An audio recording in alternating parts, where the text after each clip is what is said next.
Geometry students, welcome to lesson 10 where we're going to be talking about using conditional statements.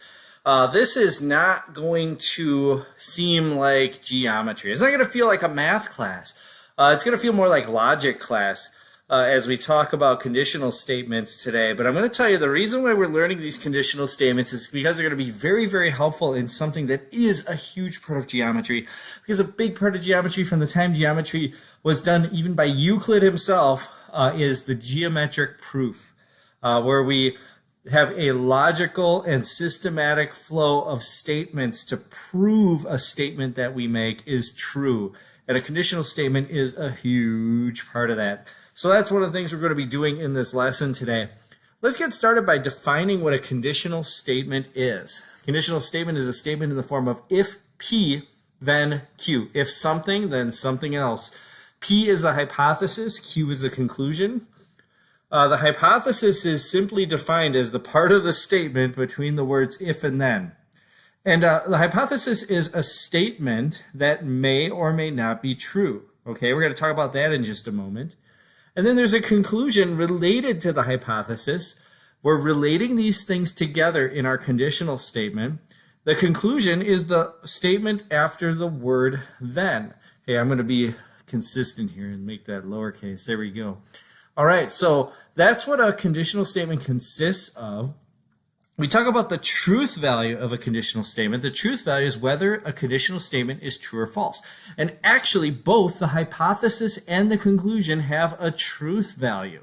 Okay, so let me give you an example of a conditional statement. You see I've got examples kind of spread all over here. An example of a conditional statement would be something like, if an animal says quack, then it is a duck. Okay? The truth value would be if there's a truth value for the whole statement. Is that a true statement? If an animal says quack, then it is a duck? I can't think of another animal that says quack. The only animal that I can think of that says quack is a duck. So that would seem on its face to be a true conditional statement unless you can find a counterexample. Maybe there's some pig out there somewhere that says quack. We'll talk about that in a moment. But now let's consider the truth value of the parts of my statement. If an animal says quack, in order to evaluate the truth of my conditional statement, I need to first of all find an animal that says quack, and then another animal that says quack, and another animal that says quack. And I need to continually go over examples of my hypothesis. I need to find examples of my hypothesis to test out, right?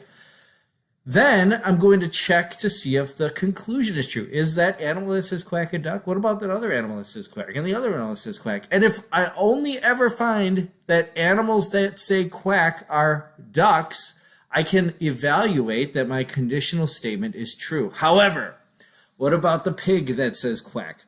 Now, on its face, that is an absurd statement because you know that pigs don't say that. But let's say that there was one. Hypothetically, let's say there was a pig that said quack. Now I found an animal that says quack that is not a duck. It just takes that one counterexample to disprove the conditional statement and prove it false. Okay, so the hypothesis was that an animal says quack. That's the hypothesis. It's what's between the if and then. An animal says quack. I need to find an example of animal that says quack and another animal that says quack, another example, okay? And if I find those examples, the hypothesis is true because I found an animal that says quack. The conclusion is the rest of it. If that animal is always a duck, then the conclusion is true. Now let's consider an alternative. What if I said an animal that says ba is a cow? Well, okay, so the first thing I need to do is find an animal that says ba. If I don't have an animal that says ba, then my hypothesis is false. But once I find an animal that says ba, I then evaluate to see if it's a cow, and I will quickly find that that conditional statement is false. Now, let me give you another example. Let's say if there's $100 in Mr. Z's wallet, he's going to buy the entire class donuts.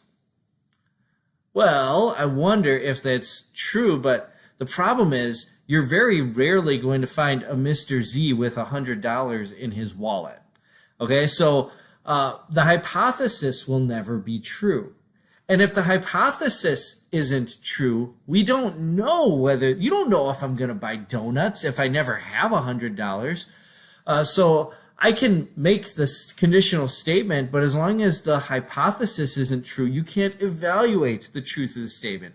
A conditional statement is only false if the hypothesis is true. You have to find a case where the hypothesis is true and then evaluate the conclusion. But if you never have a case where the hypothesis is true, you never know if the conclusion is true or false. And that's the case here. So let's take a look at another example. This is an actual mathematical example. If a rectangle has a width of 5 feet and a height of 4 feet, then its area is 30 square feet.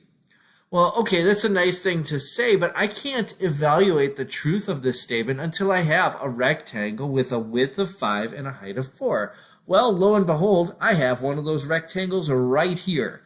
So a height of 4 feet and a width of 5 feet, then its area is 30 square feet. Well, actually, if I do the math, I find that its area is 20 square feet. So this is a counterexample that proves my conditional statement false. The hypothesis was true, so I can prove it false if the hypothesis is true. Here's the rectangle. Feast your eyes. There it is. But then I proved that actually that rectangle has an area of 20 square feet, not 30. So the conclusion is false and the hypothesis is true. The conditional statement is bogus. All right, let's move onward to the converse. We're going to define converse here, and I'm just going to tell you, if you want to be an all-star at geometry, you will learn how to turn a conditional statement into the converse of that statement. A converse is the statement formed by exchanging the hypothesis and the conclusion. I can do that with my earlier examples. I said if an animal says quack, then it is a duck. I would change it around by saying if an animal is a duck, then it says quack. I change the hypothesis and the conclusion. Let's take a look at some other examples. If it is morning, then the sun is in the east. The converse of that statement is if the sun is in the east, then it's morning. Now here's the thing. A conditional statement is independent of its converse. So the truth value of a conditional statement could be true, but the truth value of its converse could be false. The truth value of a conditional statement could be false, and the truth value of its converse could be true, or the truth value of both of them could be true. And we can evaluate that with something called a Venn diagram. And let's make a Venn diagram for mornings and times of day the sun is in the east. So here I have mornings. Let's say that this circle contains all times of day that would be considered mornings. Okay, and then this circle contains all the times of day when the sun is in the east. Now you have a couple of options with a Venn diagram. I could make it so that this circle is entirely separate from this circle. That would be if times of day the sun is in the east does not overlap with mornings. They're completely different. Well, I know that that's not the case because the sun is in the east in the mornings.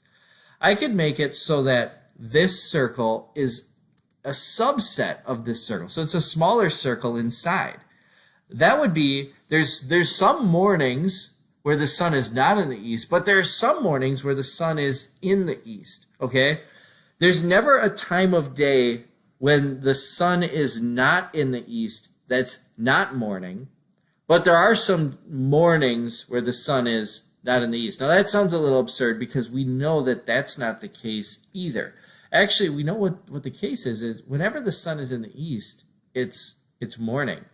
And what ends up happening is if I look at these two Venn diagram circles, they perfectly overlap one another. And if that's the case, if two Venn diagram circles overlap one another, in other words, the set of all of the objects in one circle is exactly the same as the set of all objects in the other circle, then the statement and its converse are both true. If it is morning, then the sun is in the east. Why? Because anytime it's morning, the sun is in the east. And anytime the sun is in the east, then it's morning. They're the same set of days, of times of days. Okay, so that is how a converse works when the truth value of the statement and the converse are the same. Now let's take a look at another example. If an animal is a duck, then it can fly. Well, the converse of that, I switch around the hypothesis and conclusion, If an animal can fly, then it is a duck. Let's take a look at this one. So here I have animals that fly. Here I have ducks. Now, how is ducks going to be situated? Is it going to be completely separate? No, because some animals that fly are ducks. Is it going to be overlapping, but not like ducks is contained in animals that fly? We're going to say this. We're just going to say the statement, all ducks can fly. Now, I know, you're going to say, what if a duck got in an accident and broke its wing and its wing isn't working? What if a duck was born deformed and doesn't have the appropriate wings to be able to fly? We're just going to take those extreme cases and remove them, and we're just going to say like a duck, a regular duck is able to fly. All regular ducks are able to fly. So actually, the entire set of ducks is contained within the set of animals that can fly. But notice that it's not the same set, because there's other animals that can fly too. A mosquito can fly. A fly can fly. There's lots of other animals that can fly. A bat can fly. So, can I state the... Let's take a look at these truth values. If an animal is a duck, then it can fly. Well, yeah, because ducks are contained within the set of animals that can fly, so that is true. But then if an animal can fly, then it is a duck. Well, not all of the animals that are contained in that set of animals that can fly are contained within the duck set. So I can come up with lots of counterexamples. Now, here's the thing. When I have overlapping circles like this, where one is entirely contained with the other, one statement is going to be true, and its converse is going to be false. And then finally, what if I have just a regular Venn diagram where I have two overlapping circles where there's some overlap and then some non-overlap? Then you could state neither the statement nor the converse, because you're going to be able to find counterexamples that don't belong in the set of the unified set in the middle. Okay? So, how are we going to work with these? Well, let's work some practice problems and see how these work out in some real geometry context. Let's do that in the next video.